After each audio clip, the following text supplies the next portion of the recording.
दोस्तों एक बार आप इमेजिन करो, किसी 8 साल की छोटी सी बच्ची को कोई बहुत ही ज्यादा भयानक शैतान पोजेस कर ले तो उसके ऊपर क्या बीतेगी। क्या उसकी पूरी जिंदगी बर्बाद नहीं हो जाएगी? जो उस वक्त पे वो फेस की थी उसकी वजह से जो उसका पूरा लाइफ है वो खराब नहीं हो जाएगा? आज की जो स्टोरी है ये सच्ची घटना है और बहुत ही ज्यादा खौफनाक सच्ची घटना है। ये एक 8 साल की छोटी सी बच्ची के साथ घटी हुई बहुत ही ज्यादा भूतिया, आज तक की सबसे ज्यादा खौफनाक घटना है। नमस्कार दोस्तों, ब्लडी टैक्स के आज के बहुत ही ज्यादा खौफनाक से हैरान कर देने वाले एकदम भूतिया से वीडियो में आप सभी लोगों का बहुत बहुत स्वागत है। दोस्तों ये जो सच्ची घटना मुझे लिख के भेजी है, शिवांगी नाम की लड़की ने लिख के भेजी है, जिसके दीदी के साथ ये घटना घटी थी आज से बहुत साल पहले, जब उसकी बहन सिर्फ 8 साल की हुआ करती थी। कहाँ घटी थी, कैसे घटी थी, कब घटी थी, आखिर किस सिचुएशन में ये घटना घटी थी जिसकी वजह से सबकी जिंदगी खराब हो गई, पूरे घर वालों की जिंदगी खराब हो गई। आप लोगों को सब कुछ बताती हूँ मैं, आप लोग अंत तक जरूर बने रहना। ये शिवांगी और उसकी दीदी के साथ घटी हुई बहुत ज्यादा खौफनाक घटना है। उनके साथ ये घटना तब घटी थी जब ये लोग अपने एक बहुत ही छोटे से गांव में गए थे गर्मियों की छुट्टियों को मनाने के लिए। आखिर वो छोटा सा गांव कहाँ पे है मैं आप लोगों को बताती हूँ। ये एक उत्तर प्रदेश में स्थित बहुत बहुत ज्यादा छोटा सा गांव है, जहाँ पे बहुत सारे घर नहीं होते हैं। वहां पे जो घर है भी तो थोड़े बहुत खंडर टाइप के घर हैं, और वो बहुत ही छोटा सा गांव है जहाँ पे अगर रात के टाइम में 8-9 बजे तक लोग सो ही जाते हैं। नहीं सोएंगे तो कोई भी मतलब एक पक्षी, एक कुत्ता तक नहीं दिखेगा उस गांव में, मतलब इतना छोटा गांव है वो। तो उस गांव में उनके साथ ये घटना घटी थी। ये लोग सोचे थे, शहर के रहने वाले लोग थे, ये लोग सोचे थे कि हम लोग जाएंगे गांव में और मस्त 1-2 महीने टाइम स्पेंड करेंगे, दादा दादी के साथ, चाची के साथ रहेंगे और उसके बाद अपने शहर वापस आ जाएंगे। ठीक ये लोग ऐसा ही करते हैं। इनके मॉम डैड इनको लेके अपने गांव उत्तर प्रदेश पहुंच जाते हैं। और ये जो शिवांगी है वो टाइम पे आई थिंक 3 या 4 साल की थी, और उसकी बहन जिसके साथ ये घटना घटी वो 8 साल की थी। ये लोग अपने गांव में जाते हैं तो इतने ज्यादा मस्तीखोर थे ये बच्चे। मतलब होते ना कुछ छोटे छोटे बच्चे जो बहुत मस्ती करते हैं कि मतलब किसी को छेड़ के भाग जाना, पाउडर लेना किसी के ऊपर भी डाल देना, और किसी को वैसा खोद के भागना, किसी के बाल उखाड़ के भागना। कोई सोया हुआ है, गांव में लोग खटिया पे सोते हैं ना, खटिया पे से पलटी मार के भाग जाना। मतलब एकदम ही शैतान बच्चे थे ये। तो शिवांगी चलो 3-4 साल की थी, बहुत ही छोटी थी, तो शैतानी तो करेगी। और उसकी बहन भी सिर्फ 8 साल की थी, तो वो भी बहुत ज्यादा शैतान थी, बहुत शैतान। तो घर वाले उनको बहुत डांटते भी रहते थे कि ऐसी हरकत नहीं करते हैं बेटा, लेकिन अभी मार तो सकते नहीं, इतने छोटे बच्चे थे, क्या कर सकते हैं वो लोग। तो ये लोग बहुत मस्ती करते थे, बहुत मस्तीखोरी करते थे। लेकिन एक रात शिवांगी की दीदी के साथ कुछ इतनी खौफनाक घटना घटने वाली थी जिसके बारे में इसको बिल्कुल भी आइडिया नहीं था। शिवांगी की बहन का नाम अपन किरण रख देते हैं, क्योंकि उसने नाम बताया नहीं है उसका, तो थोड़ा इजी हो जाएगा स्टोरी सुनाने में। तो क्या होता है, एक दिन ये शाम के टाइम में अपने आंगन में सो रही होती है। यही 9-10 बजे का टाइम होगा। और जैसा कि मैंने आप लोगों को बताया, गांव में लोग 7-8-9 बजे तक सो ही जाते थे, सब नींद में, गहरी नींद में सो जाते थे। और वो तो एकदम ही छोटा सा गांव था। तो सब लोग क्या करते थे कि खटिया लगाते थे और आंगन में चाचा चाची, दादी दादा, ये लोग मस्त खटिया बिछा के सोते रहते थे। या तो कोई द्वार पे सोएगा या तो कोई आंगन में सोएगा, लेकिन अच्छी हवा आने के लिए लोग ऐसे ही ओपन एरिया में सोते थे, रूम में नहीं सोते थे। और वो टाइम पे इतनी बिजली भी नहीं हुआ करती थी छोटे मोटे गांव में, और लोग फ्रेश हवा के लिए अभी भी छत पे सोते हैं गांव में। तो वो लोग भी मस्त आंगन में सो रहे थे और किरण आंगन में ही सो रही थी। तभी उसको अचानक से रात के 9 या 10 बजे के करीब किसी के रोने की आवाज आती है। तो वो उठती है, सोचती है इतने रात में कौन रो रहा है। जब वो देखती है तो उनके आंगन में ना एक पत्थर का चबूतरा टाइप बना हुआ था, मतलब बैठने वाला, वहां से उसके ऊपर से सीढ़ी जाता था और वैसा पत्थर का बना हुआ था। वो देखती है कि वहां पे एक थोड़ी सी बूढ़ी सी दिखने वाली औरत बैठी हुई है। वो सोचती है कि हमारे घर पे ये बूढ़ी औरत कौन आई है। और दादी भी सो रही है, चाचा चाची सब सो रहे हैं, मम्मी पापा भी सो रहे हैं, और बिना बताए हमारे आंगन में कोई औरत क्या कर रही है। उसको थोड़ी सी कंफ्यूजन होती है, लेकिन सोचती है कि हो सकता है गांव में लोग किसी के घर पे भी ऐसी कभी भी चले जाते होंगे, कोई बड़ी बात नहीं है। अब छोटी सी बच्ची, 8 साल की बच्ची, और छोटी सी बच्ची का दिमाग, तो यही सोचती है। उसके बाद इग्नोर करके सोने लगती है। वापस उसको रोने की आवाज आती है उसकी, जहां पे वो बैठी हुई थी चबूतरे पे, वहां से। वो सोचती है कि आखिर ये है कौन और क्यों रो रही है। मैं एक काम करती हूँ, जाके उससे पूछती हूँ। वो जाती है और बोलती है, माई आप रो क्यों रहे हो? तो वो औरत कुछ जवाब नहीं देती है। फिर से बोलती है, माई आप यहाँ पे क्या कर रहे हो इतने रात में, और रो क्यों रहे हो आप हमारे घर में आके? तब भी वो कुछ जवाब नहीं देती है। अभी किरण को बहुत ही ज्यादा गुस्सा आता है, बहुत गुस्सा आता है। चिड़चिड़ी तो थी ही बचपन से और मस्तीखोर तो थी ही। उसको इतना गुस्सा आता है, उसके पीठ पे ऐसे झकझोर देती है और झकझोर के बोलती है कि क्या पागल हो क्या? आपके पास दिमाग नहीं है? कोई कुछ बात कर रहा है तो उसका जवाब देना चाहिए। कैसी औरत हो आप? एकदम एकदम पागल टाइप की औरत हो। तो वो औरत ना बहुत ज्यादा गुस्से में आ जाती है। जो दूसरी तरफ मुंह करके बैठ के रो रही थी, कुछ ऐसे ऐसे ऐसा कर कुछ धीरे धीरे मुंह में बात कर रही थी, वो अचानक से पीछे मुड़ती है और पीछे मुड़ने के बाद एकदम गुस्से में देखती है किरण को, एकदम गुस्से में। उसकी आंखें एकदम लाल थी, उसका चेहरा भी एकदम लाल पड़ चुका था, इतनी गुस्से में देखती है।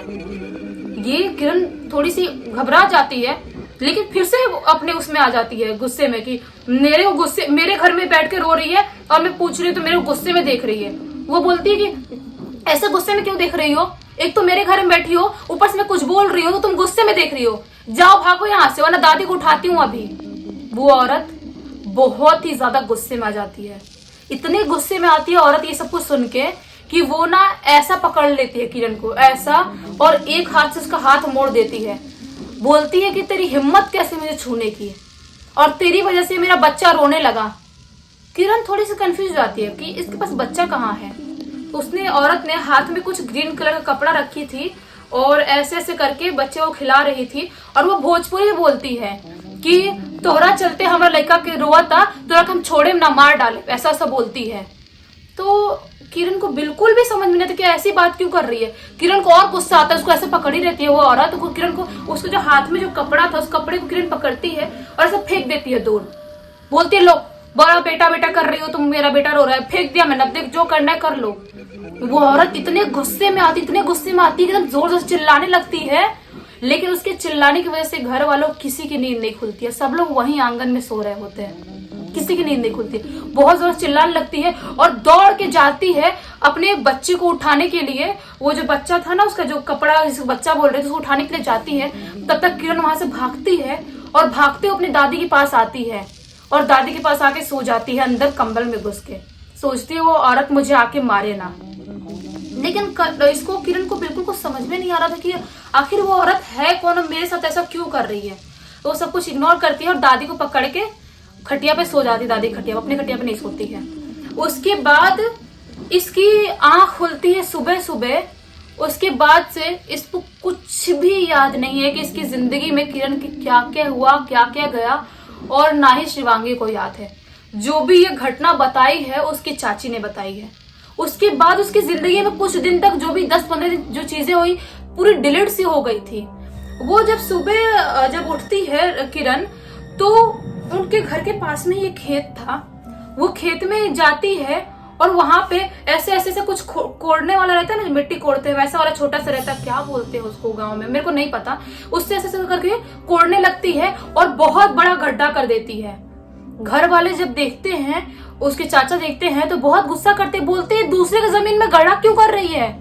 दूसरे की जमीन में दूसरे लोग चिल्लाएंगे, कुछ बोलेंगे तो शहर से ये मानता हूं मैं, लेकिन किसी के खेत में जाके गड्ढा नहीं कर सकते गांव में। उसको बहुत डांटते हैं और घर पे लेके आते हैं और गड्ढे को भर देते हैं, मिट्टी जो वहां पे कोड़ के रखी थी वो वाले गड्ढे को। उसके बाद घर पे लाते हैं। उसके आधे घंटे बाद देखते हैं वापस से उसी खेत में गई है सामने वाले और वापस से गड्ढा खोद रही है। किसी को समझ में ही नहीं आता है किसे गड्ढा क्यों खोद रही है। वापस से किरण की बहन शिवांगी देखती है, जहाँ घर वालों बताती है दीदी वापस से गड्ढा खोद रही है, पता नहीं क्या कर रही है, समझ में नहीं आ रहा है। तो घर वाले बहुत गुस्सा करते हैं, फिर से पकड़ के लाते हैं और इस पर बहुत डांटते, बोलते हैं अगर गड्ढा खोदा फिर से बाहर जाके तो बहुत मारेंगे, ऐसा ऐसा बोलते हैं उसको। लेकिन उसको कुछ भी समझ में नहीं आ रहा था कि मेरे साथ क्या हो रहा है।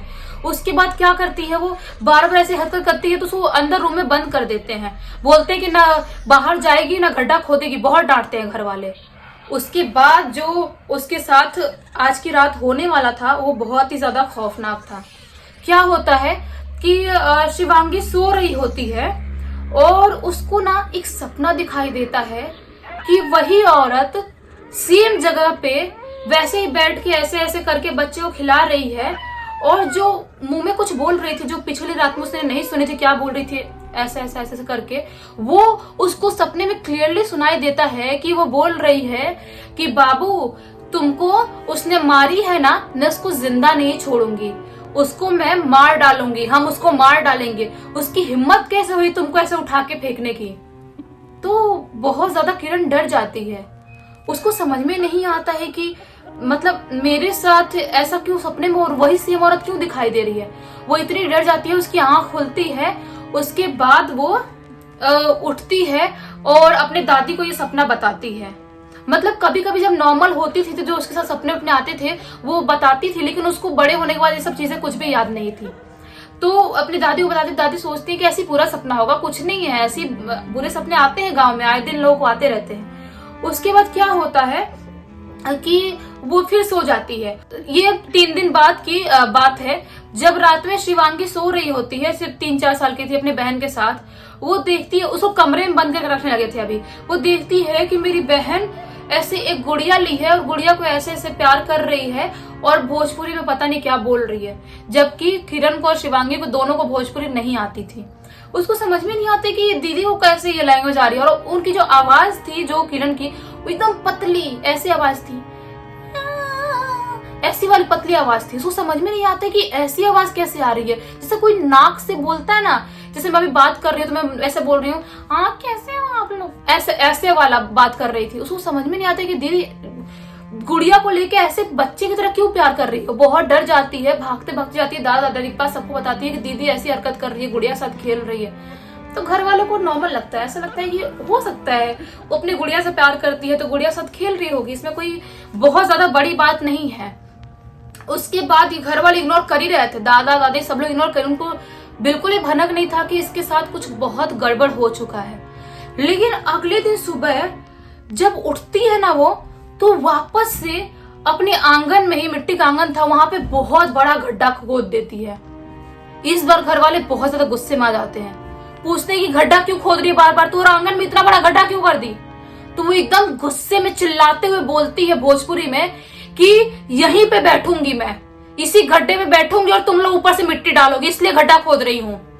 किसी को समझ में नहीं आता है कि ऐसे क्यों बात कर रही है। तो दादी उसको डांटती है, बोलती क्यों गड्ढा खोद रही है, मारूंगी, तू ऐसे हरकत मत क्या कर। तो अपनी दादी को गंदी गंदी गाली देने लगती है, वो भी भोजपुरी में, जो कि उसको भोजपुरी बोलना नहीं आता, गाली कहाँ से देगी। किसी को समझ में नहीं आता कि ऐसे कैसे गाली दे सकती है इतनी छोटी सी बच्ची। लेकिन सबको लगता है कि हो सकता है गांव में रह रहे, गांव के लोगों को ऐसे गाली वाली देते हुए सुनी होगी, इसलिए सीख गई होगी। इतना तक तो ठीक था, इतना भी इग्नोर कर देते हैं। लेकिन वो क्या देखते हैं कि वो ना जो जिससे खोदती थी ना सब कुछ, उससे अपने ऊपर वार करने लगी थी, अपने हाथ को काट देती थी, कभी इधर काटती थी, कभी ऐसे बाल उखाड़ खा लेती थी। उसके शरीर पे ना बहुत चोट के निशान मिलने लगे थे। अभी दादी को लगने लगा कि शायद हो सकता है कुछ ना कुछ गड़बड़ है, ये कोई नॉर्मल बात नहीं है। तो दादी सोचती है कुछ ना कुछ इलाज तो करना पड़ेगा, ये जो हो रहा है सब कुछ बहुत ज्यादा भयानक हो सकता है अगर हमने जल्दी जल्दी कुछ ना कुछ इलाज इसका नहीं करवाया तो। उनके गांव में ही एक पंडित जी रहते थे जिनको लोग हनुमान जी बोलते थे। ऐसा होते ना, बहुत विद्वान लोग होते हैं जिनको लोग बहुत ज्यादा मानते हैं, और सच में वो बहुत ज्यादा मान्यता वाले पंडित जी थे, जो किसी को एक बार देख भी लेते थे ना, पता चल जाता था कि इसके अंदर कुछ ना कुछ शैतानी शक्ति है या कोई तो प्रॉब्लम है उसके अंदर। तो घर वाले सोचते हैं कि हनुमान जी को घर पे बुलाते हैं। तो जो हनुमान जी पंडित जी थे, जिनका नाम हनुमान जी था, उनको घर पे बुलाते हैं। उनको देखते से ही किरण बहुत जोर जोर से चिल्लाने लगती है, बोलती इसको क्यों बुलाया, इसको अभी के अभी यहाँ से भगा, वरना इसको मार डालूंगी, तुम सबको मार डालूंगी। ये सब कुछ वो भोजपुरी में बोल रही थी और एकदम नाक से पतली आवाज में बोल रही थी, और ऐसा लगा कोई बहुत बड़ी औरत बोल रही है पतली आवाज में। 8 साल की बच्ची की आवाज नहीं थी वो। तो जो पंडित जी थे जिनका नाम हनुमान जी था, वो बहुत ही ज्यादा मतलब वो हो जाते हैं, शॉक्ड हो जाते हैं कि छोटी सी बच्ची ऐसे कैसे बात कर रही है। और वो सबको बताते हैं कि इसके अंदर किसी चुड़ैल का साया है जो इसको ले जाना चाहती है, मार डालना चाहती है। और तभी वो नोटिस करते हैं कि एक ना गुड़िया रखती है अपने पास हमेशा, और उस गुड़िया को ऐसे से हिलाती रहती है। तो पंडित जी उसका फायदा उठाते हैं, बोलते हैं अगर तूने नहीं बताई तो कौन है, यहाँ पे क्यों आई है और इस बच्चे को क्यों परेशान कर रही है, तो तेरे गुड़िया को मैं जला डालूंगा। तो वो उसको कोई फर्क नहीं पड़ता है, वो बहुत जोर जोर से हंसने लगती है ऐसा करके हंसने लगती है, बोलती है जला दे, मेरे को कोई फर्क नहीं पड़ता, लेकिन मैं इस लड़की को लेके जरूर जाऊंगी यहाँ से। पंडित जी को समझ में नहीं आती, जो आत्माएं होती है, जो उनकी फेवरेट चीजें होती है, उससे बहुत ज्यादा घबरा जाती है अगर कोई जलाने बनाने की बात करे तो इसको कोई फर्क क्यों नहीं पड़ रहा है। तो सोचते हैं, पंडित जी सोचते हैं कि सबको बोलते हैं कि कुछ तो इसका वीकनेस ढूंढना पड़ेगा कि इसकी कमजोरी क्या है, जिस चीज से इसको ब्लैकमेल कर सकते हैं इस आत्मा को और फिर इसके शरीर से हटाने की कोशिश कर सकते हैं। तभी पंडित जी नोटिस करते हैं कि उसके हाथ में एक एकदम पुराना सा, एकदम मैला सा हरा कलर का कपड़ा रखी है उसने। पंडित समझ जाते हैं कि इस कपड़े के साथ कुछ ना कुछ कनेक्शन है उसका। वो कपड़े को खींचते हैं, उसके हाथ से पकड़ते हैं और बोलते हैं अगर तूने इस लड़की को नहीं छोड़ा, इस कपड़े को अभी जला के मैं भस्म कर दूंगा। तो इस बार उसको बहुत फर्क पड़ता है, बहुत जोर से चिल्लाने लगती है, बोलती नहीं नहीं मेरे बच्चे को मत मारना, मेरे बच्चे को मत मारना, मैं सब कुछ मानूंगी, आप जो बोलोगे मैं मान जाऊंगी, बस मेरे बच्चे को आप कुछ मत करना, मेरे बच्चे को मत जलाना। पंडित जी बोलते ये कपड़ा तेरा बच्चा है? बोलती है हाँ ये कपड़ा मेरा बच्चा है। बोलते क्यों आई इस लड़की के शरीर पे, इतनी छोटी सी बच्चे ने क्या बिगाड़ा है तेरा? तो वो चुड़ैल बताती है कि इस छोटी सी लड़की नहीं मेरे बच्चे को मारा है, इसने मेरे बच्चे को उठा के फेंक दिया है, जिसकी वजह से मेरा बच्चा मरा है, मैं इसको नहीं छोड़ूंगी, इसको मार डालूंगी। पंडित जी बोलते हैं कि वो जो भी किया है उसने सब उसकी नादानी थी, लेकिन तू क्या कर रही है, छोटी सी बच्ची को ऐसे नहीं मार सकती। बोलती है नहीं मैं मार डालूंगी, इसको नहीं छोड़ूंगी मैं उसको, एकदम जिद पे आती है। पंडित जी बोलते हैं मैं आखिरी बार बोल रहा हूँ, अगर तूने इस लड़की को नहीं छोड़ा मैं ये कपड़ा अभी जला डालूंगा। ऐसे पंडित जी माचिस ऐसे करते हैं और कपड़े को जलाने के लिए जाते, तभी बहुत ज्यादा चिल्लाने लगती, बोलती नहीं नहीं मेरे बच्चे को मत जलाओ, मैं इस लड़की को छोड़ के जा रही हूँ, मेरे बच्चे को मत जलाओ। उसके बाद अचानक से ऐसा फील होता है बॉडी में, लड़की के 8 साल बच्ची का झटका आता है जोर से, और ऐसा उसके बाद बेहोश हो जाती है, क्योंकि जो आत्मा उसके अंदर थी वो बाहर निकल चुकी थी। पंडित जी पूजा पाठ करवाते हैं और बोलते हैं, प्रसाद देते हैं जो मंदिर से लेके आए थे खाने के लिए देते हैं, और बोलते हैं कि अब इसके शरीर में कभी भी ये नहीं आएगी, और एक धागा बांध देते हैं, पवित्र धागा बोलते हैं। इस धागा को जब तक गांव में रहेगी निकलने मत देना, और गांव से एक बार निकल गई इस गांव से बाहर तो वो चुड़ैल इसका कुछ भी नहीं बिगाड़ सकती। लेकिन पंडित जी एक बात और बताते हैं कि इस बच्ची के नादानी की वजह से, इस बच्ची के बेवकूफी की वजह से वो चुड़ैल इसके अंदर आई थी, क्योंकि अगर उसको नहीं टोकते वो कभी इसकी बॉडी में नहीं आती। वो अपने बच्चे को प्यार कर रही थी, जो भी चीजें कर रही थी वो अकेले में कर रही थी। उसके बाद से जो शिवांगी है वो और उसकी बहन किरण, ये लोग गांव से वापस शहर में आ गए, और कभी भी ये लोग गांव में उसके बाद नहीं गए, और गए भी तो बहुत कम टाइम के लिए, और घर वाले बहुत ध्यान रखते थे कि ये लोग कुछ भी ऐसी हरकत ना करे और ऐसी मस्ती ना करे। उसके बाद से इन बच्चों ने भी बहुत मस्ती करना, जो भी करते थे वो सब कुछ बंद कर दिया। मतलब सोचो एक छोटी सी 8 साल की बच्ची के ऊपर क्या बीतेगा अगर उसके साथ इतना खौफनाक कुछ हो जाता है। तो आप लोगों को क्या लगता है कि वो चुड़ैल कौन थी? मुझे जहां तक लगता है कि गांव में ऐसी चुड़ैलें होती है जिनका छोटा सा बच्चा होता है ना, बेबी, और बच्चा होने के 1 हफ्ते के अंदर या 3 दिन के 1 दिन के अंदर औरत की मौत हो जाती है और बच्चे की भी मौत हो जाती है, तो वो बहुत ही भयानक टाइप की, अलग टाइप की चुड़ैल बनती है, जो लोगों को मतलब पॉजेस कर ले एक बार तो उसकी जिंदगी बर्बाद कर देती है। ये जो घटना थी बहुत बहुत ज्यादा खौफनाक थी। आप लोग एक बार इमेजिन करो कि आप एकदम छोटे हो 8 साल के और आपके साथ ऐसी घटना घटती है तो क्या गुजरेगी आपके ऊपर। और अभी तक इस वीडियो को देख ले, इस वीडियो को लाइक जरूर कर देना, इस चैनल को सब्सक्राइब कर देना, बेल आइकन दबा के और पे क्लिक कर देना, ताकि जब भी मैं नई वीडियो डालूं सबसे पहले आप लोग पास पहुंचे। चलिए वापस से मिलते हैं कल एक बहुत ही अच्छे से खौफनाक से वीडियो में। तब तक के लिए बहुत बहुत धन्यवाद।